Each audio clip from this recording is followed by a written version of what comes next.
We're gonna react to Power 5 football programs and their max out lifts, and we're gonna start right now.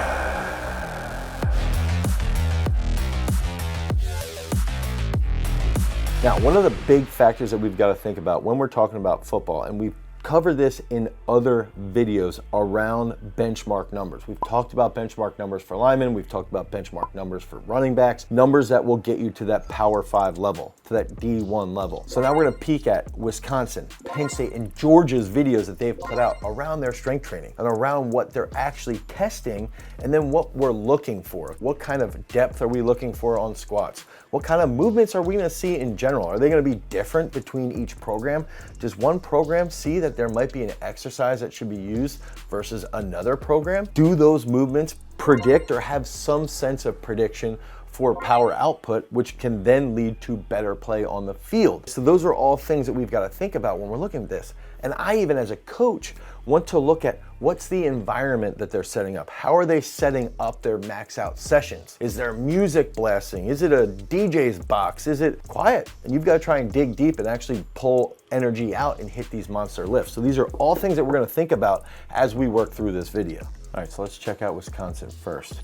Wisconsin looks like they're at a discotheque in Berlin, Germany.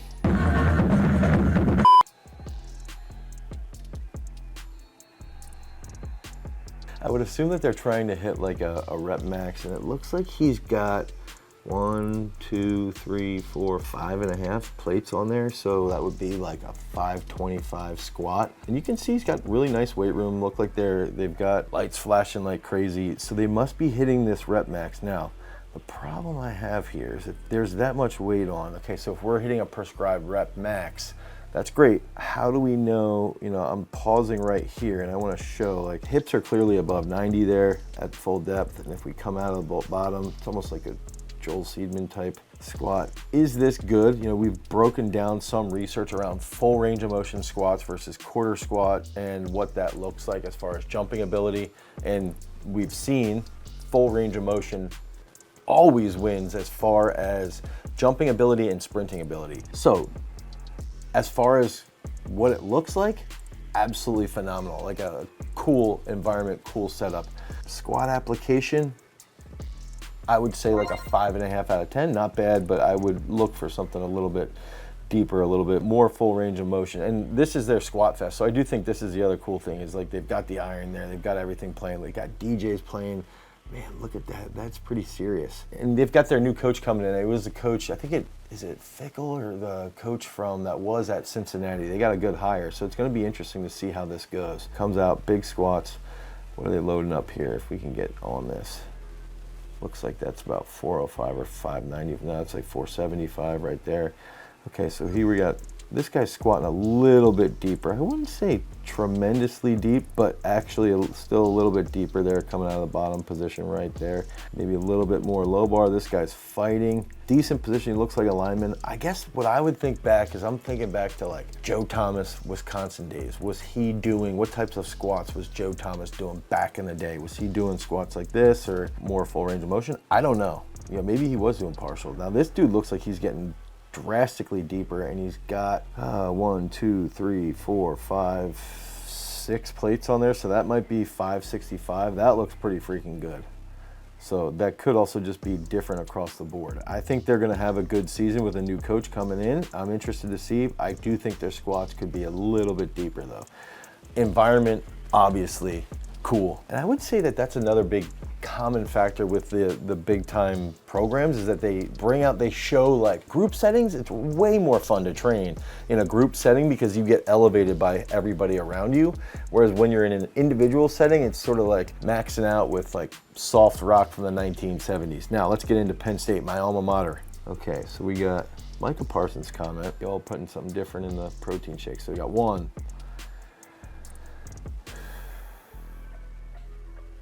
2, and you can see, watch his belly there. Watch his belly as he fills that up with air. Big fill. 3, good tension out of the bottom. Boom. Getting yelled at. Let's go. Let's go. 1 big one. Watch his belly. Watch his belly and watch him keep his chest up. Big belly, big belly. Boom. 4. Okay, so let's go back. Now everybody else is like, Right here, everybody's like, what is going on? I mean, look at that depth. First of all, look at that freaking depth is insane. We got 1, 2, 3, 4, 5, 6. I believe that those are 45-pound plates. So that's gonna get us to 565, 585. It looks like it, by all estimation, that there's 600 pounds on the bar. 600 pounds, and I'm gonna say, if we think back to this squat right here, look at that depth versus this depth. Now, they also might be playing different positions, but that is depth. And if we think about linemen, D tackle, this was a D tackle, the hip position that they need to be in and how they come out of that bottom position, the power that they need getting into an opponent is absolutely phenomenal. So that's going to be huge. I would say the culture, or maybe not the culture, but the environment might not be as intense as what you see, at least from the outside at the Wisconsin max out, but I think the intensity of the lift, the depth, the technique, much better. Now, we're getting to our own here. Saquon's got a little comment there. This is Nick Singleton, okay? So Nick grew up training here at Garage Strength, and we've had him clean 160 kilos. I believe this is 175 kilos. Now, when I see Nick, I already talked to his brother about this. He's got to wrap those elbows a little bit quicker. So we can see good movement pattern here. Tight back off the floor, his knees go back, his knees go back. Usually when we would lift heavy, he would have lifters on. So maybe that's another factor here. Elbows float just a little bit right here. Right here's where I want to see a little bit faster with him getting those elbows through. Okay, into that rack position. And I do believe if he has lifters on, you see how he walked backwards just a little bit? That's because his heel wasn't elevated. I think if he has a little bit more heel elevation, and I would say, I think all these D1 Power 5s, like you look at Wisconsin, Penn State, Georgia, I think that they should be doing their O-lifts in lifters, and at least like a little bit of a heel elevation, because that's gonna help improve their overall technique, their overall power output, and their safety in general. But still, Nick's a freak. This is a huge lift. 385, he's a sophomore. He's going into his sophomore year, true sophomore. So he's got to chase down Saquon Barkley's program record. So now we're going to get into Georgia. My cousin actually coaches at Georgia, Kirk Benedict. This is more like a high-speed cut. We're going to see the lifts that they're going to be using. We see a power clean, so they don't go in the hole. Straight up power clean. That guy's decent with his rack. Okay, so we can see there we've got back squat that's got 405 on the bar. Maybe they're doing that for a rep out. This dude's another power clean. Pretty good positioning there. Ooh, that squat doesn't look overly deep, maybe. Now, another power clean there. I would say really good depth on this squat, and that looks to be 405 plus. That looks like it's close to 450, so I'm assuming they're doing a rep out like 4 to 5 reps. That's a pretty good technique for a big dude. Let's see, good contact. And what we want to look at is what's happening with contact here. His arms are staying pretty nice and long. He's getting a good wrap there. Maybe elbows could be a hair higher on that finish. Cleans are the big one. Big squats, big squats, big squats. Another big clean there. Squat at 315. That looks like pretty good depth there. Actually, very good depth. If you just see relative to where the support is, that's pretty good technique.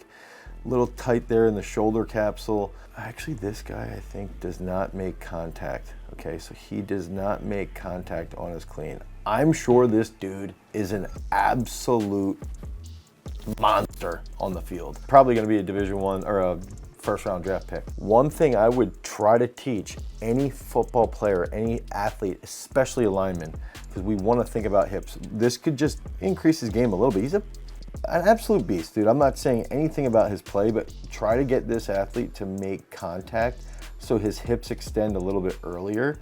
Okay, you can see the bar stays forward on him, and that's going to help him produce a little bit more power on that finish.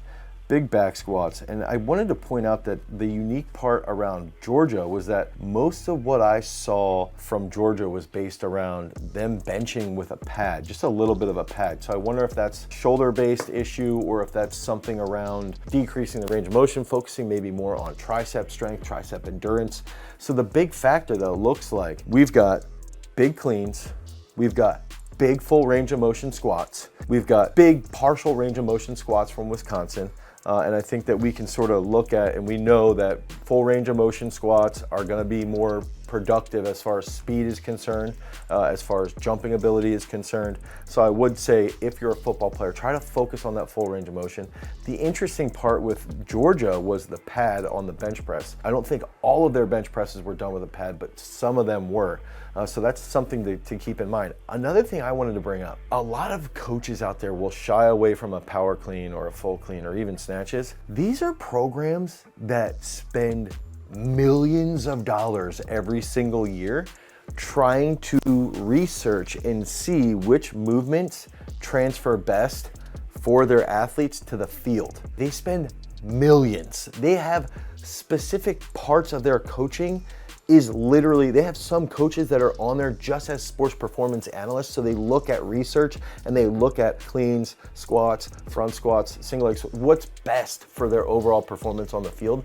And we still have social media individuals who will be like, oh no, we should do this. And we don't have access to the funding or the research that these top programs or the money that these top programs are doing. So we can see, Penn State, all right, they're using cleans, they're using back squats, full range of motion back squats. Okay, we can see Georgia, they're using cleans, they're using back squats. Yeah, some of the technique can be improved, but they're the best. They're the absolute best. They're using bench presses and they're using pad benches as well. So we have to take that into consideration when we're laying out our program. That's exactly what we do inside of our At Peak Strength. If you're a football player and you want to get on a program that incorporates full range of motion squats, that has over 700 different exercises, that has periodized programming specific to peak dates, head over to peakstrength.app and you can download Peak Strength today to help you on that football-based journey. Set those standards with lifts. Set the technical standards. Focus on improving your clean, your back squat, your bench press. Focus on your running capability. Focus on your jumping ability. You guys have to follow a periodized program if you want to attain that peak strength. Because remember, freaks, if you want to become a champion, you've always got to cultivate your power. Peace.